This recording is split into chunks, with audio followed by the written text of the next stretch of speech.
Magandang tanghali mga kapatid, mga brad. Current location natin I-80 dito sa may Walcott, Iowa. And guess what? Bibisita tayo sa largest truck stop in the world, no? Ito yung pinakamalaking truck stop sa buong mundo. Lagi nyo itong nakikita sa video ni Boss Marco, si Pinoy Trucker, ano? Ngayon may pagkakataon tayong dumaan dito, titingin tayo, ikot tayo ng konti, mabilisan lang, no mga kapatid, kasi kailangan bukas makarating ako sa yard ng before 3 PM. So dadaan lang tayo dito sandali para makita nyo rin kung anong itsura. Makita ko rin at makita ninyo, no, makita nating lahat kung anong itsura nitong largest truck stop sa buong mundo, ano. Meron din tayong bibilihin, ano, kung sakaling meron, bibili tayo. Let's see kung anong pwedeng nating mabili, ano. First time kong makakapunta rito, pinalano ko na ng ilang beses, pero walang pagkakataon.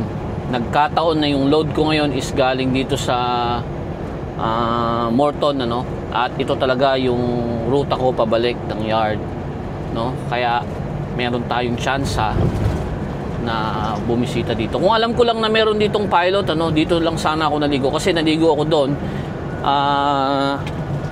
sa pilot, doon sa nadaanan na, no. Meron din pala ditong pilot. Ewan ko kung nasa loob siya mismo ng ano, no, nasa loob siya mismo ng malaking truck stop, ano. Pero tingnan natin. Exit na tayo. To County Route Y40, then take the first right. Let's see kung ano yan, world's largest truck stop. Ayan, nakalagay, Iowa 80, no? So kiniklaim talaga nila, no, na ito ang pinakamalaking truck stop sa buong mundo. Ayan, nice. At least nabisita ko to, no. And let's see kung saan tayo pwedeng tumingin. Turn right at the stop sign, then turn left. Nang pwede nating bilihin, ano. Dito ba o doon sa building doon? I don't know, no, yung pinupuntahan ni Boss Marco. Let's see kung saan banda, no. Nandun ang pilot sa left, so malayo din. Tama lang doon na ako naligo. So stop sign, tigil tayo dito.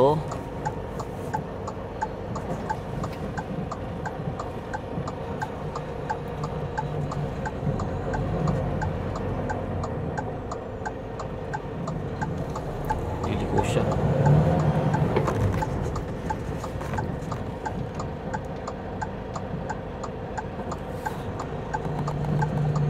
Paano kasi pataas, kaya hindi natin basta-basta makita, no, na may parating, mabibilis ang mga ano dito. Dito lang sa kabila pala, pwede ko na rin palang lakarin. Ayun, may tracking museum, ano, mga kapatid, ano. Turn left. Let's see kung dito ba yung pasukan. Yeah, dito yung pasukan. Yan.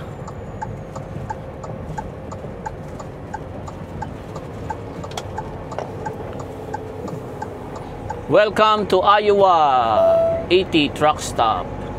May truck museum dito, no. Please drive to highlighted route. Hanap na tayo agad ng parkingan natin dito lang sa malapit, dito sa Bukana. Hindi na tayo lalayo, ano. Ito. Turn right, then take the first right. Tingnan natin dito. Yun, meron dun. Sa banda ron. So ito, blind side parking ito. Ayoko, mag-blind side tayo. Mamaya madisgrasya pa tayo. Alam nyo naman tayo, mga kapatid, laging ito, bakante, nasa gitna. Turn right on West Iowa 80 Road, then take the first left. Lagi lang tayong nasa safe side, ano. Tatawagan natin si Brad Pilbert, ano, alamin natin kung saan yung may mga nabibili, no. Ewan ko kung pupunta pa ako dun sa museum, ano.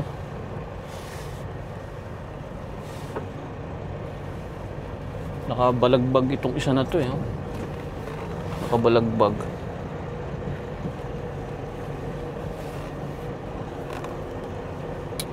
Nakabalagbag ito eh.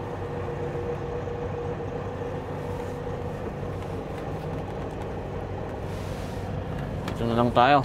So, mga kapatid, nandito tayo sa largest budol shop ng mga truck driver. So, ayan na. Kita natin, ano, ayan, mga kapatid, ano. Titingin tayo ng pwede nating bilihin dito, no. Kung ano man ang mabibili natin. Ano, kita nyo, ang laki ng parking lot dito. Nandun yung museum sa likod eh. Kaya lang, hindi na tayo makakapunta ron. Ayan, sa susunod na lang yung museum, ano, bibisitahin natin yung pag marami tayong oras. Pero dito tayo sa loob, no, bibili tayo ng kung ano man ang pwede nating bilihin. Ayan, may truck dyan sa loob, titignan natin yan, nakikita ko lang to sa mga video ni Boss Marco, na kahit kung nasa Pinas pa lang ako, sabi ko soon pupuntahan din kita. Ito na yon mga kapatid, mapupuntahan na natin. Ayos, di ba? So yan. Ayan, may mga parang showroom din, So, titignan natin kung anong pwede nating mabili dito. Kung wala man, at least nabisita ko,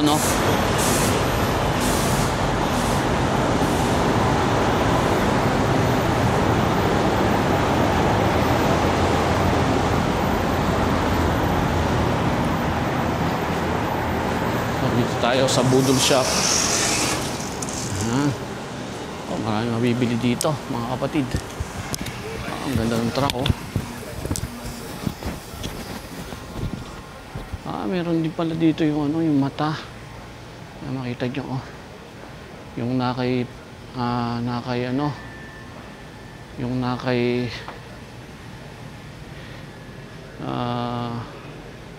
Pinoy Truckers Pro, yung mata.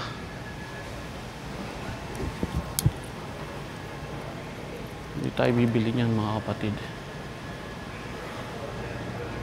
Ikot tayo muna. Yung ganda nung trailer, nakatagilid. Nice, di ba?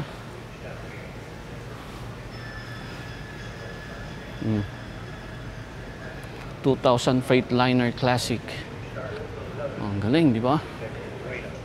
Ito, mga Freightliner. Meron din daw ditong Volvo, sabi ni Philbert eh. Let's see.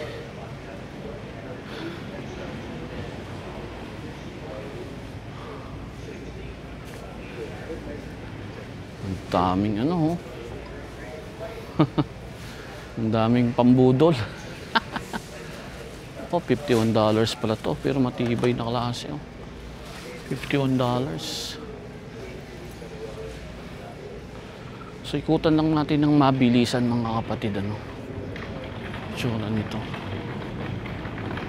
Daming pwedeng mabili. Ayan,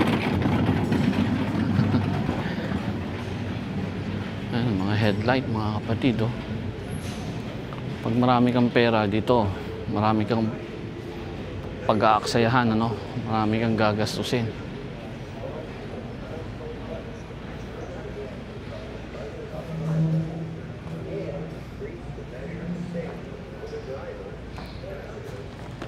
Stock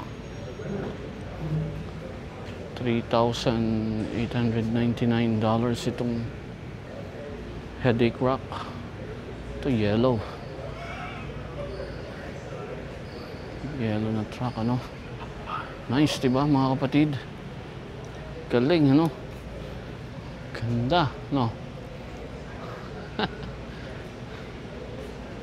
yan, dito tayo sa medyo maliwanag para kitang kita tayo. Nice, diba? Yellow truck, ayan, wow, ang custom, Pinostomize, yan, ganda, pang showroom lang, pang showroom.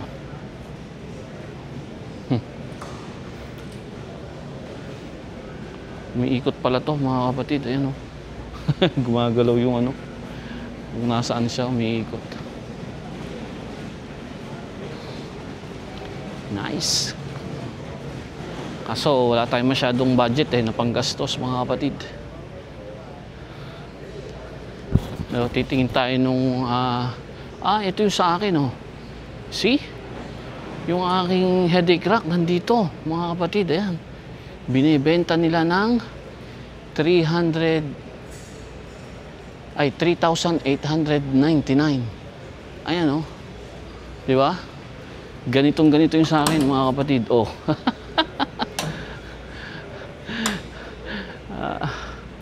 Nandito rin pala ang ating headache rack. So ganyan kamahal ang headache rack natin yan $3,899. Parang 39 US dollars. No? Mahal. Ang mahal niya mga kapatid. Itong gaganda rin ng mga mga box para sa trailer. No? Ganito yung sa akin naman, pero hindi yan yung brand. Mas maganda to, no? Ang ganda. Napakamahal naman mga kapatid. 1,292 US ito. Mas mahal ito sigurado. Grabe.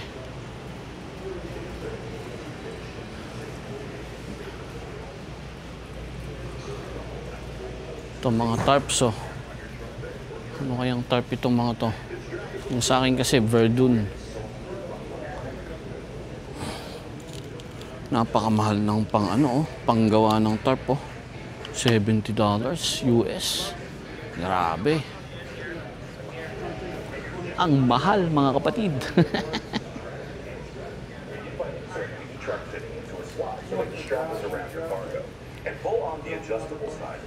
Grabe yung mga stops dito. Ang mahal.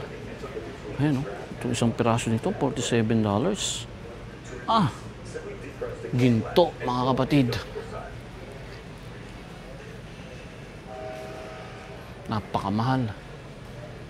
Peterbilt. Wala tayong mabibili ata mga kapatid. Kasi namamahalan ako. Totoo lang, mahal talaga. Let's see. Nasaan ba dito ang mga Volvo?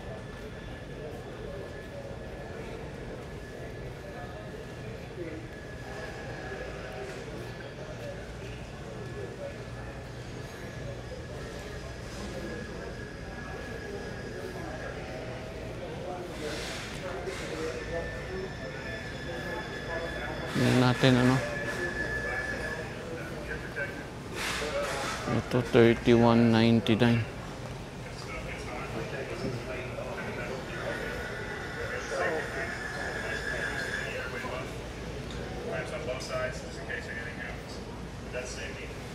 That's approximately 10 seconds or so on there. You can see the scar. It's pretty good size. Walang para sa Volvo no?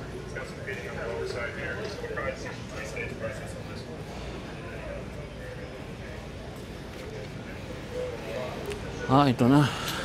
Yung ayan ito yung hinahanap ko. Wind visor. Pero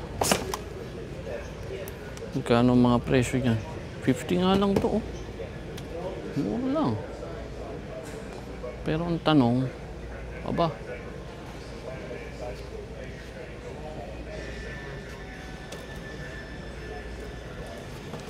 titignan ko na lang muna. Hindi muna tayo ito yung pag nasisilaw ka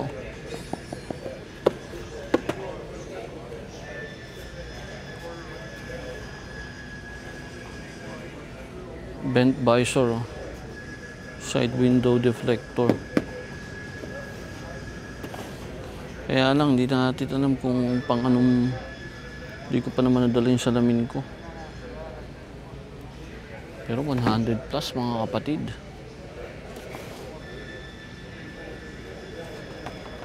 Hindi natin alam kung alin dyan ang pang Volvo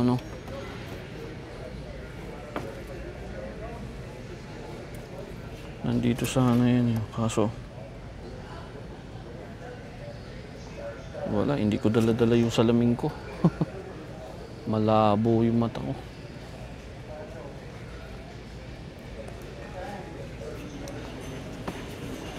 Ayan, oh.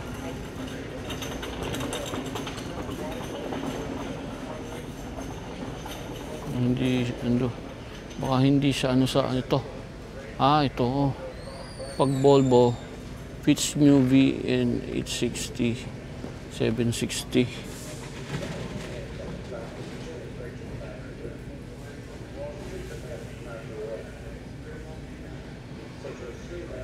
Alin dito? VN 860. So VN 860. BL. Puro BL eh.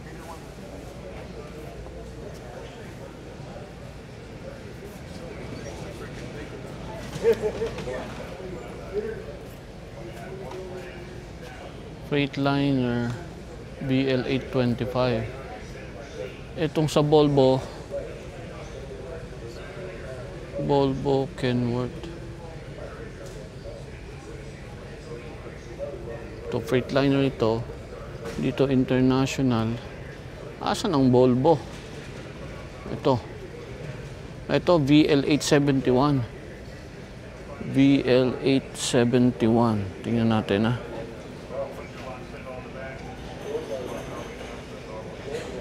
Wala ah. VL 871. Ito.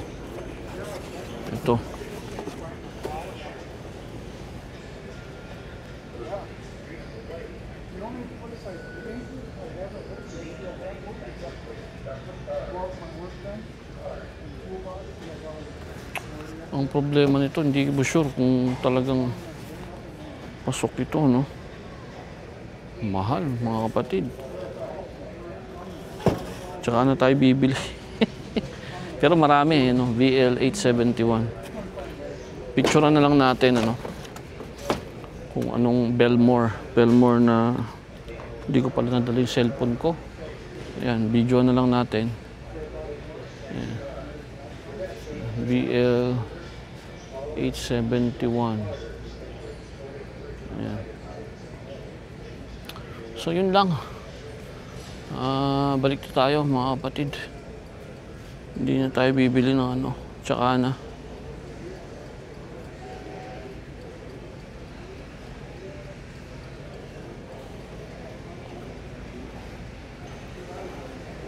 Wala. So, pare-parehas lang ano mga kapatid. Ito magandang ano. Ganito yung sa akin, kulay red ano. Ano kaya ito? Tingnan natin ang presyo. Wala nakalagay eh. Ito.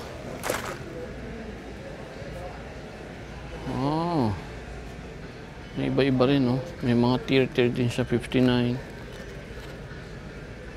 Tier 1 to 3. Pinakamahal, tier 3. So, yung ganitong klase, anong tier to?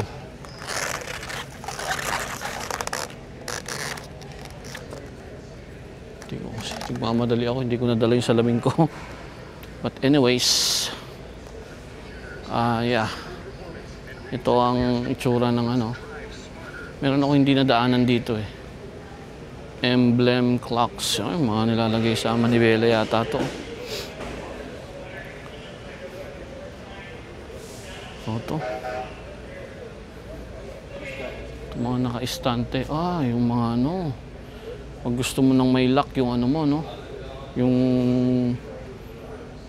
ito, Volvo. $92. Para hindi na nakawin yung diesel mo, no? $92.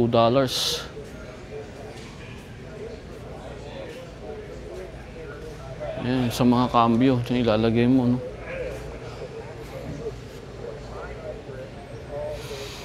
Okay, let's go. Wala tayong nabili mga kapatid. Nagmamadali din tayo. Hindi ko dala-dala yung salamin ko, yung cellphone ko. So, okay lang. Takes time at least na bisita natin dito. And next time, pag marami tayong oras, pupunta tayo dun sa truck museum, ano.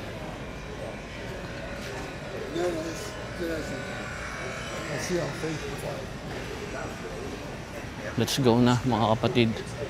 Kasi oo, ito yung ano, bed na maganda, oh. Magkano kaya ito? Pag gusto mo nang palitan yung bed mo doon. Wow. Ganito yung sa nakalagay sa akin. Merong ano. Ito naman. Merong spring. No, ganito yung sa akin. Yung nakalagay sa ano. Sa Volvo ko.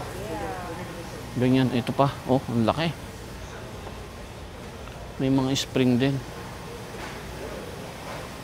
Yung mga bed, ano. Pag gusto mo ng bed. Ayos.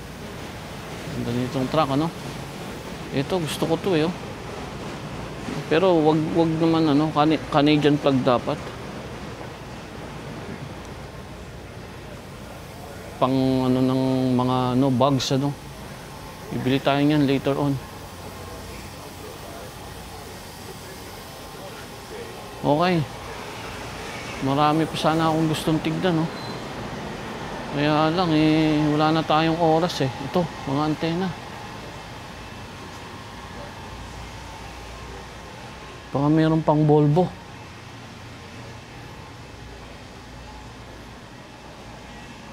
Wala.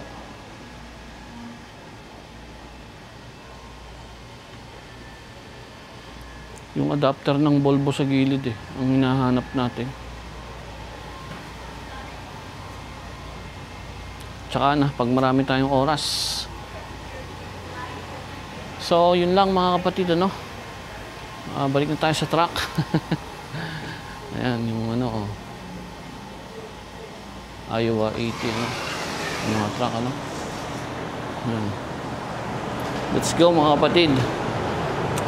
Bitin na bitin tayo sa oras, ano? Pero gusto ko lang talagang daanan. So may idea na ako. Dito bibiliin yung mga kailangan bilihin, ano? Pag may gusto kong bilihin dito. Next time, alam ko na dyan, ang daming parking, oh. Ewan ko kung ilang daan, hundreds lang ba o 1,000 ang kasya rito na truck. So, yeah. Biyahe na tayo mga kapatid.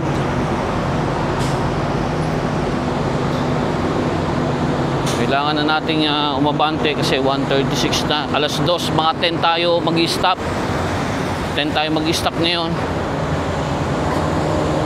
Para bukas, konti na lang yung tatakboy natin. Meron pa tayong 8 hours of driving ngayon mga kapatid, ano? 8 hours of driving pa. So, nakasama kayo, nakita nyo ang largest truck stop in the world, ano? Ito 'yan.